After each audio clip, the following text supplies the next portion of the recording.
السلام علیکم ناظرین، کچھ دن پہلے ہم نے آپ کو اپنی ایک ویڈیو میں بتایا تھا کہ انڈیا نے رافیل طیارے کتنی ایمرجنسی میں لیے ہیں کہ ان کو پرانے استعمال شدہ اور مرمت شدہ طیارے فروخت کر دیے گئے ہیں۔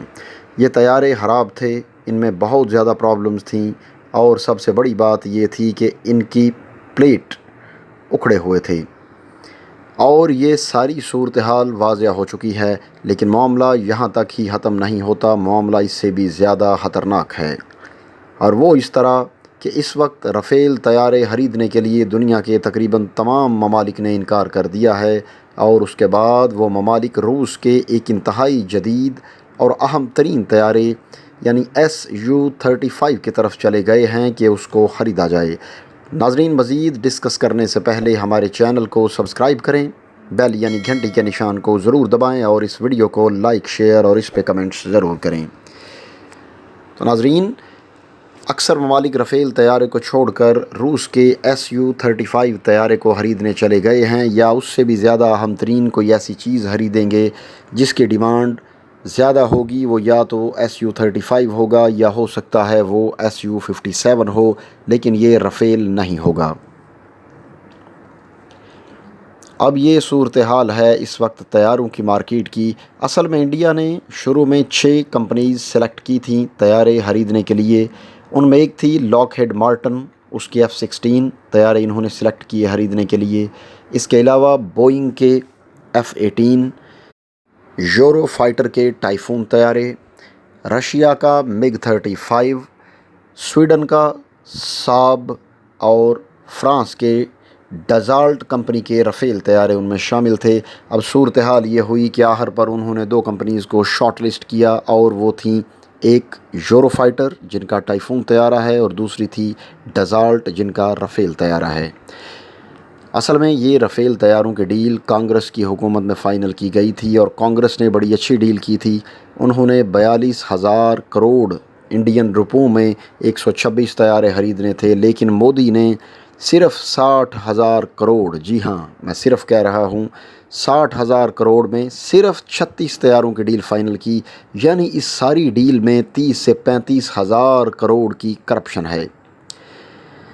اسی لیے رافیل طیارے خریدنے کا فیصلہ کیا گیا، کیونکہ ان میں کمیشن زیادہ تھا، لیکن انہوں نے یہ نہیں دیکھا کہ چیز کی کوالٹی کیا ہے، چیز اچھی ہے یا بری ہے۔ اس وقت صورتحال یہ ہے کہ آج سے تقریباً 20 سال پہلے سنگاپور اور جنوبی کوریا نے رافیل کی جگہ F-35 طیارے لیے تھے۔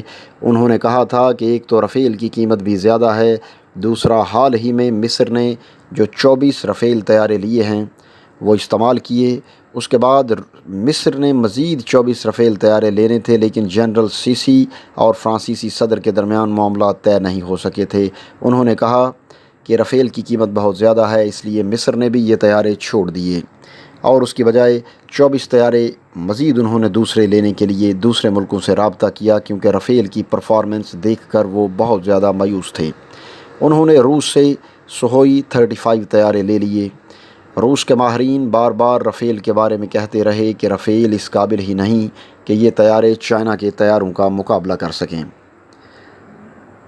اب چائنا نے حال ہی میں کہا کہ ہمارا J-20 ان کا مقابلہ کرے گا، لیکن روس کے ماہرین اس سے بھی آگے جاتے ہیں۔ وہ کہتے ہیں کہ J-20 تو بہت بڑی بات ہے، چائنا کا صرف J-16 ہی رافیل طیاروں کو اٹھا کر باہر پھینک دے گا، یعنی J-16 رافیل طیاروں کو پوری طرح دھبردوز کر کے رکھ دے گا۔ یہ صورتحال ہے کہ روس کے ماہرین کہہ رہے ہیں رافیل چائنا کا مقابلہ نہیں کر پائیں گے۔ اب مصر نے یہ فیصلہ کیا ہے کہ انہوں نے جو اگلے 24 رافیل طیارے خریدنے تھے وہ اب نہیں لے رہے، اور اس کی بجائے یہ Su-35 لینے جا رہے ہیں۔ اب آپ انڈیا کا اندازہ کریں کہ جب رافیل طیارے انڈیا آتے ہیں UAE کی ایئر بیس سے، تو ان کی حفاظت کے لیے 2 Su-35 طیارے آتے ہیں، ایک دائیں اور ایک بائیں اڑ کر رافیل کی حفاظت کر رہا ہوتا ہے۔ یعنی رافیل کو اپنی حفاظت کے لیے بھی Su کی ضرورت ہوتی ہے۔ اس کا مطلب ہے کہ جو رافیل اپنی حفاظت نہیں کر سکتا وہ دوسروں سے ڈاگ فائٹ میں کیا مقابلہ کرے گا۔ اگر آپ انڈین میڈیا کو دیکھیں تو انہوں نے ایسا طوفان اٹھایا ہوا ہے جیسے انہوں نے چائنا کے خلاف جنگ جیت لی ہے اور چائنا کو فتح کر لیا ہے، لیکن ایسی صورتحال پیدا ہوئی کہ مصر نے دوبارہ طیارے لینے سے انکار کیا۔ مصر کے علاوہ کئی ملکوں نے رفیل طیارے خریدنے سے انکار کر دیا۔ ان ملکوں میں Oman, Korea, Singapore, Libya, Kuwait, Canada, Brazil, Belgium, UAE، Switzerland, Malaysia, یہ تمام ممالک ان ممالک میں شامل ہیں جنہوں نے رفیل طیارے خریدنے سے انکار کیا۔ حتیٰ کہ آپ اندازہ کر لیں، ملیشیا نے پاکستان سے JF-17 تھنڈر میں دلچسپی ظاہر کی اور لینے کی خواہش کا اظہار کیا۔ اب رفیل کو لینے کے لیے کسی اور ملک نے حامی نہیں بھری تو انڈیا نے حامی بھری، کیونکہ اس میں کمیشن زیادہ ملا۔ اب صرف مصر اور قطر کے پاس رفیل طیارے ہیں، یا اب 5 طیارے انڈیا کے پاس ہیں، لیکن مستقبل میں مصر اور قطر مزید طیارے نہیں لینے جا رہے۔ وہ کہہ رہے ہیں کہ چائنا کے طیارے بہترین طیارے ہیں اور ہمیں ان پر ہی انحصار کرنا چاہیے، یا اس کے علاوہ روس سے طیارے لینے چاہیے کیونکہ وہ بھی بہت بہترین ہیں۔ اب روس رفیل طیاروں کو اپنے طیاروں کا مقابل سمجھتا ہے اور اسی لیے روس نے بہت بہترین طیارے بنائے ہیں۔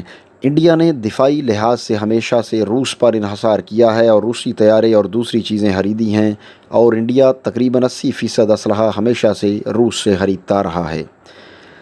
اب انڈیا کو سب سے بڑی جو پرابلم ہے وہ یہ ہے کہ یہ 5 سال کی ڈیل کے بعد ہمیں صرف 5 طیارے ملے، اور ان میں بھی ایمرجنسی میں 2 یا 3 طیارے پرانے دے دیے گئے، وہ بھی ٹھیک نہیں ہیں اور ان میں مسائل ہیں۔ اب باہر سے دیکھنے سے یہ مسائل نظر آ رہے ہیں کہ ان طیاروں میں کسی کا رنگ اکھڑا ہوا ہے، کسی کی پلیٹ اکھڑی ہوئی ہے۔ جب باہر اتنے مسائل ہیں تو جب یہ طیارے اڑیں گے اور ڈاگ فائٹ کریں گے، ایمرجنسی کی صورتحال سامنے آئے گی، تب ان میں نہ جانے کتنے مسائل سامنے آئیں گے۔ کیونکہ انڈیا نے دیکھ لیا ہوا ہے کہ روس کا سہوئی 30 طیارہ، جو کہ ایک بہت اچھا طیارہ سمجھا جاتا ہے، اسے پاکستانی شاہینوں نے JF-17 سے مار گرایا تھا، اور یہ پرانے طیارے خرید کر اور خراب شدہ رفیل طیارے پاکستان اور چائنا کی ایڈوانسڈ ٹیکنالوجی کا مقابلہ کیسے کریں گے؟ لیکن چائنا کو تو بالکل کوئی مسئلہ نہیں ہے۔ چائنا ہمیشہ سے شطرنج کی وہ چال چلتا ہے کہ پوری طرح خاموشی سے حرکت کرتا ہے اور آخری موقع پر کارروائی ڈال کر دنیا کو بتاتا ہے کہ ہمارے پاس یہ کچھ ہے۔ اب حالیہ صورتحال دیکھ کر چائنا نے کس طرح انڈیا پر قبضہ کیا، اسی طرح ان کے طیاروں کا حال ہے۔ سب سے انٹرسٹنگ بات یہ ہے کہ چائنا نے پاکستان کو کافی ایڈوانسڈ طیاروں کی ٹیکنالوجی دی ہے۔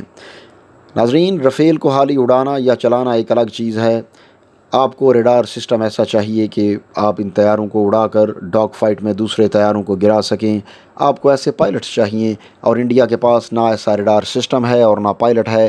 ذرا پاکستان کی مثال لے لیں کہ پاکستان پچھلے تقریباً 20 سال سے حالت جنگ میں ہے۔ 1998 کے ایٹمی دھماکوں کے بعد امریکہ نے پوری طرح پاکستان کو دبانے کی کوشش کی۔ اس وقت سے لے کر آج تک ہم حالت جنگ میں ہیں۔ اسی وجہ سے ہماری فوج، agencies, air force fully trained ہے۔ اسی لیے آپ دیکھ لیں، جب ہمارے طیارے انڈیا میں گھسے تو کیسا زبردست کام کر کے آئے۔ بات صرف طیاروں کی نہیں ہوتی بلکہ ان کے چلانے والوں کی ہوتی ہے کہ ان میں کتنی مہارت ہے، کتنا فن ہے، ان کی ڈیڈیکیشن کیسی ہے۔ پاکستان کے پائلٹس کا اگر آپ نے موازنہ کرنا ہے تو وہ قریب ترین آپ اسرائیل کے پائلٹس سے موازنہ کر سکتے ہیں۔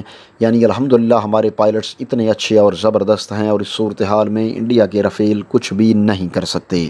تو ناظرین، آخر میں دوبارہ درخواست ہے کہ ہماری اس ویڈیو کو لائک کریں، شیئر کریں اور اس پہ کمنٹس کریں، اور ہمارے چینل کو سبسکرائب کریں اور بیل یعنی گھنٹی کے نشان کو ضرور دبائیں۔ اگلی ویڈیو آنے تک کے لیے ہمیں اجازت دیجیے۔ اللہ حافظ۔